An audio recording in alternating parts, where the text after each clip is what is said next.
Well, good evening, everyone. My name is Kate Brown. I'm the County Agriculture and Natural Resource Agent in Somerset County. I started in that role in March of last year. I'm excited to be here with you all. I'll let my colleague introduce herself and then we'll get started. Hi, good evening, everybody. My name is Claudia Denevia. I am the Hudson and Essex County Urban Agriculture Agent, and I started in my role about a year ago. Prior to that, I was in 4-H, so we're really excited to get another iteration of Annie's project going. So welcome, everybody. And as we get going, feel free to continue to add your information to the chat as we were sort of requesting in the beginning there. It's good to know who all is here and what you're interested in. So helps us build this program out a little more and tailor it to the needs of the folks that have already expressed interest. So once again, you're here for the Networks to Reduce Risk, Building Viable New Jersey Farms informational session. We'll explain a little bit more about what that means. Essentially, the goal of this program is to focus on networking as a strategy to reduce risk in agricultural enterprises. And we want to make sure that with this project, we are bridging that gap that may exist sometimes between urban and rural farmers, making sure that the programs that we're offering are inclusive of all types of agriculture, and doing that through educational outreach that provides resources, whether those be physical resources or human resources, getting you connected with different technical service providers and things of that nature. And of course, as I mentioned, making sure to connect everyone that participates in this program with each other.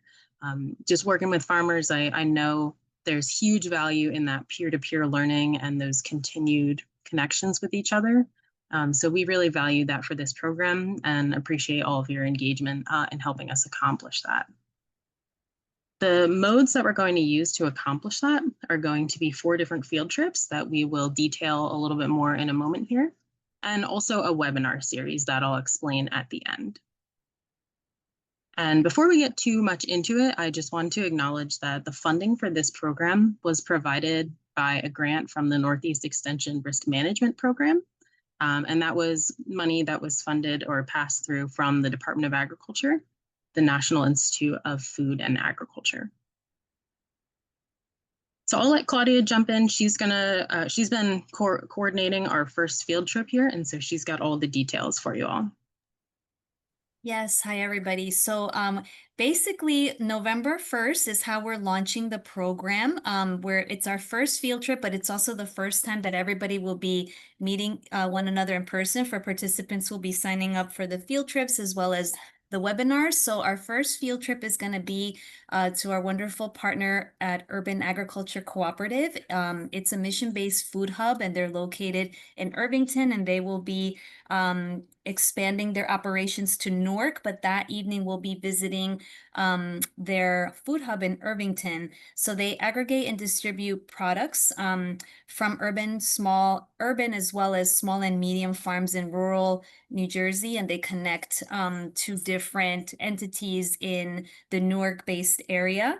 So they do that through farmers markets, wholesales, they do community-supported agriculture, and they are a social enterprise, so they're a nonprofit. So it's really, really interesting that nexus, how they connect urban and rural farmers. And so Emilio and his team will be talking about their role in the food system and how small and medium farmers from urban and rural areas could tap into to this market. So it'll be a really unique opportunity where we will be hearing from the team, but it'll also be a nice opportunity to network with one another and get to see the potential markets that are out in these urban communities. So that'll be November 1st from about 9 a.m. to 1 p.m. Great. And as Claudia mentioned, this is our sort of kickoff for the program. So with this one, we're going to get started at the Rutgers Cooperative Extension Building of Essex County. And then we'll all hop on a bus together and make the trip to this location for the tour. So our next field trip is going to be the Rutgers Food Innovation Center. If you're not familiar, the Food Innovation Center is in the South. It's down in Cumberland County in Bridgeton. And this is a Rutgers entity that is very unique in its format. It is a food business incubator. So as you can see, the different services they offer, essentially from product development all the way to commercialization, they can help you develop value-added products to help support your farm enterprise. We are going to be hearing from Julie Elmer, who is the Associate Director of Food Technology down there. She's been with the Food Innovation Center for many years. And we recognize, though, that, this idea of commercializing a value-added product could be sort of lofty for a beginning enterprise or really any agricultural business. And so we also want to be sure to incorporate some perspectives from smaller scale operations that could help with more simple commercialization, might be more cost effective, as well as some farmers from the area that have pursued this for their own. Again, trying to foster that interpersonal connection among the agricultural community. This field trip will be from approximately 10 o'clock in the morning to 1 p.m. on Wednesday, November 19th. So that's sort of a busy week if you plan to attend the Farm Bureau Convention on Monday and Tuesday, but we'll be happy to see you there. Our next two field trips are going to be in the spring, both in April, and the first one will be Saturday, April 11th, down in Burlington County at Clover Valley Farm.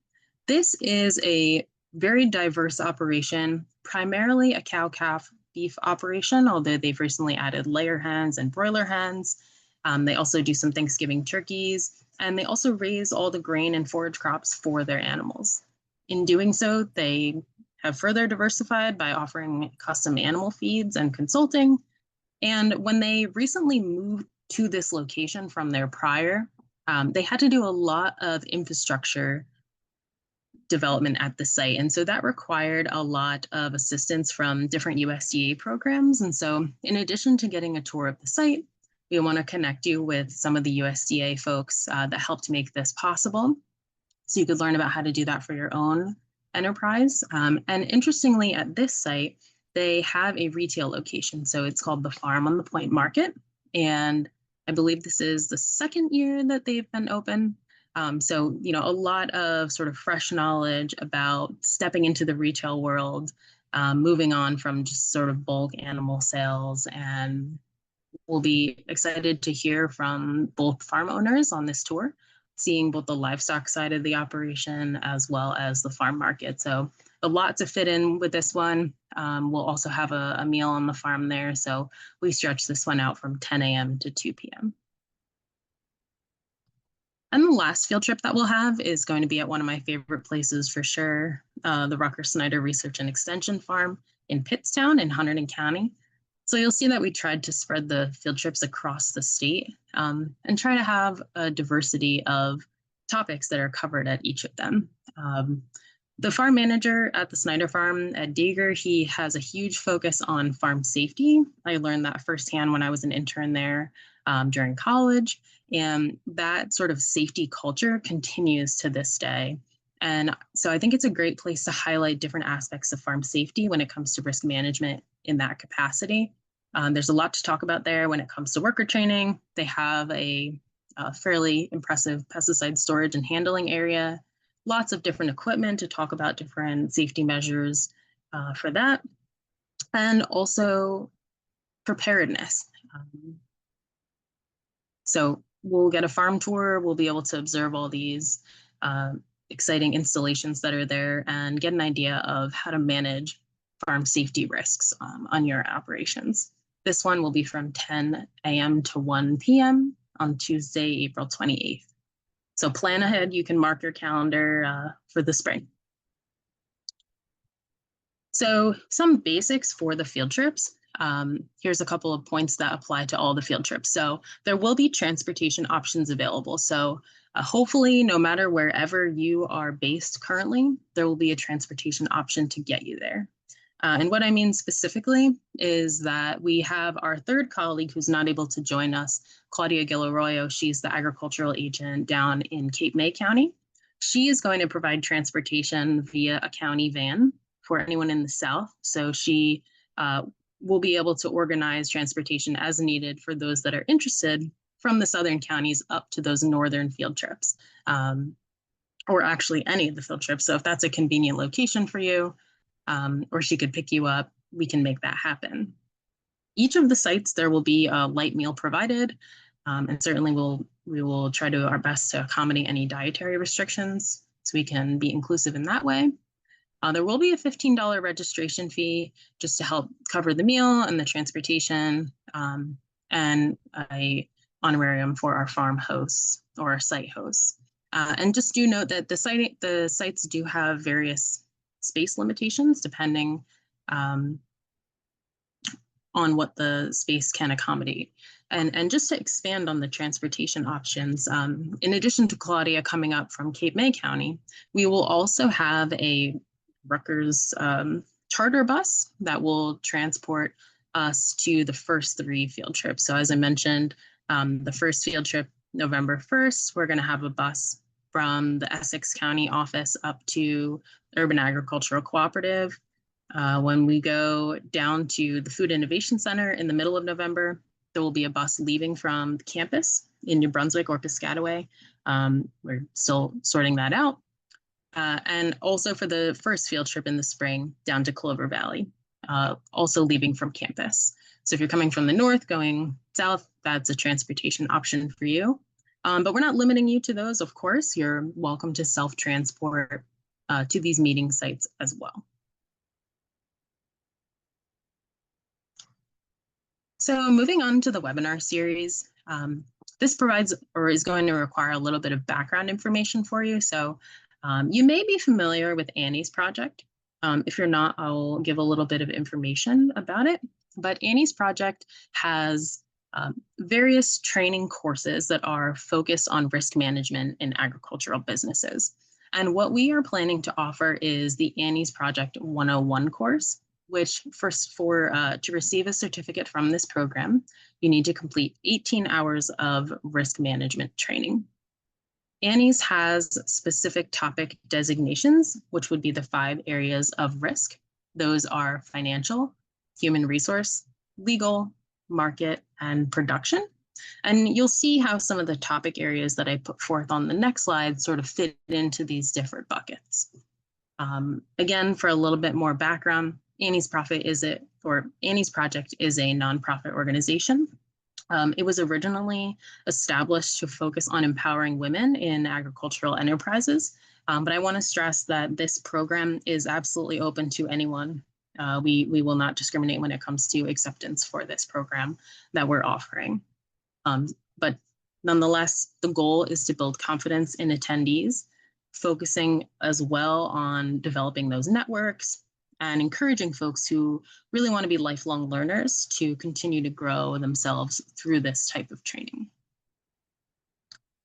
So our course, the way it will be run is through evening webinars running from January 7th to February 16th, or February 18th, sorry, 2026. You'll notice that that's a 7-week span, but we're on only for 6 weeks. We're skipping that 3rd week in January for the New Jersey Agricultural Expo, formerly known as the Ag Convention.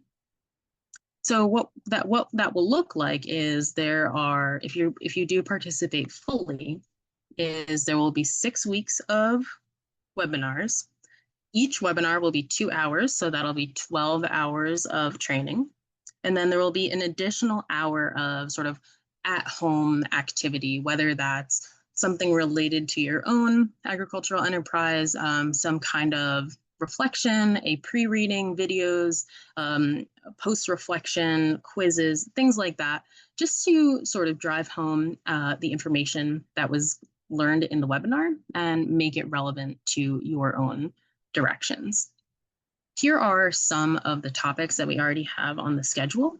So you can see how it runs the gamut, really, starting with lease agreements, stormwater management, health and wellness and safety. We're trying to hit on a bunch of different topics related to risk management, ultimately wrapping up with a focus on business planning. So once we introduce you to risk management in these various topic areas, hopefully you'll be able to take that information forward and use it to develop a business plan as needed for your specific enterprise. As I stressed in the beginning, our focus, and also has been the focus of Annie's project nationwide, is to have this be very interactive. So these are not going to be 2-hour webinars where you sit and listen and turn your video off and just sort of multitask. You know how it is. We really want to have a lot of engagement from our attendees. So what we envision is, and what we're developing, is to have these 2-hour webinars be broken up into 2 different speakers. And each of those speakers, their time is split sort of halfway between a introductory presentation and then the other half in some kind of engaging activity, whether it's through a breakout session where we're talking about scenarios that were given by the presenter for each group to reflect on. Maybe we will have a discussion based on a pre-reading. We might invite some panels, again, trying to foster that networking through the agricultural community, incorporating polls and things so that the conversation with the speaker can be guided by the attendees. So really, if you're interested in these webinars, plan to be fully active. We really want to hear from you and make it something that is valuable to you, not just sort of trying to download 2 hours of information. Trying to use multiple learning strategies to make it impactful for all of you that are there. Okay, so just to wrap up about the webinars here, the webinars will be offered via Zoom, and we will have a Canvas course site that you join on, and that's where we have all of the course material or the webinar material. So like I mentioned, those quizzes, pre-readings, scenarios, resources for you to refer back to, things like that. Each of these webinars is going to be recorded, and we have committed to having the information translated so that Spanish subtitles can be available on those recordings if there are Spanish speakers that would like to access this information after the course is done. For those that participate fully, so achieve those 18 hours of participation in the program, you will receive a certificate from Annie's project, as well as some giveaways and just something to really show you the value of your time committed to this project. There will be a $45 fee for the course, and something that I want to stress here is that we are encouraging you to attend and participate in the entirety of the program. We do want to treat it as a course. However, we understand that each of you will be in different aspects of your own pursuits. And you may find once we publish the speaker schedule, the agenda for all 6 weeks of the program, that certain weeks are not what you are going to benefit from. And so we do also encourage you to sort of come as you can. We're not sort of pigeonholing you into only attending these webinars if you can commit to the entire time period. So, take advantage of that flexibility, and I hope that you'll find value in the webinars, all of them or some of them. So we didn't want to stretch this out. We just wanted to give you the most specific information we could at this time, give you a little context for the program that we are developing currently, and be here to answer any questions that you may have.